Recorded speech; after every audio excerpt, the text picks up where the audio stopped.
Amen bantwana bezithunywa, igama lami unkosazana Ndoni Yamanzi. Welcome back to my channel. Thank you so much for subscribing and liking my videos.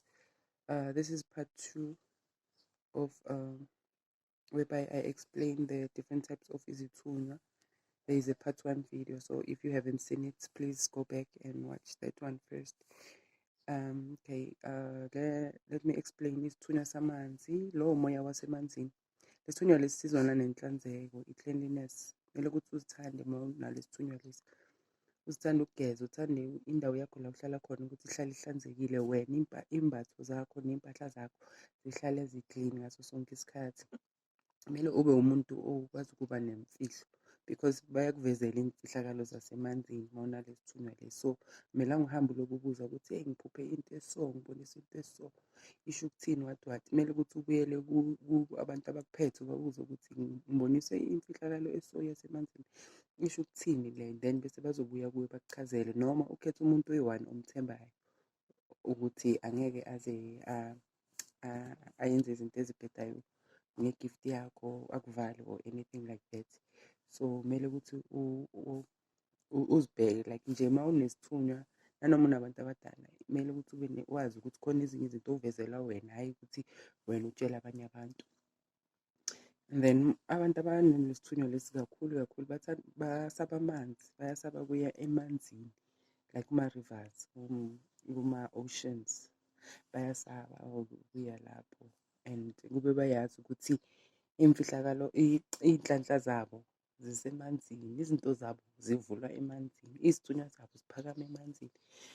So kumele ukuthi uma unalesithunywa lesi uthande amanzi kakhulu, and kunenhlanhla futhi emanzini. So iy'nhlanhla zabo zivuleka lapho abantu abanalesithunywa lesi. And then uma unalesithunywa sasemanzini uphupha ini ekubonisayo emaphupheni wakho. Uphupha amanzi kakhulu ngokuhlukana kwawo, uphupha ulwandle, i-ocean, uphupha isiziba, i-river, uphupha impophoma, i-waterfall, uphupha ama-bridge, uphupha uthandaza noma ngasemanzini noma usemanzini. Kakhulukhulu uhlala uphupha lawo maphupho lawo. Uma unalesithunywa lesi sasemanzini uphupha iy'lwane zasemanzini ngokuhlukahlukana kwazo, ney'mfihlo zasemanzini uyavezelwa uma unalesithunywa lesi sasemanzini. And then isithunywa sentaba, isithunywa esentaba, isithunywa lesi siphila ngomkhuleko. Izithunywa kahle kahle siphila ngomkhuleko. Uma umntana unesithunywa kumele wazi ukuthi umkhuleko nawe into eyi-1, same WhatsApp group. Kumele uhlale ukhuleka njalo nje, kube impilo yakho leyo ukuthi wena uphilele ukukhuleka. So uma unalesithunywa lesentaba unokufikelwa usizi, ube ngathi ungakhala, ufikelwe umuzwa ungathi ungahlala wedwa, noma ngathi ungahamba uye entabeni or uhambe uye la nawe wena ungazi khona, just ukuthi usuke ebantwini abaningi nokuba naleso sikhathi leso.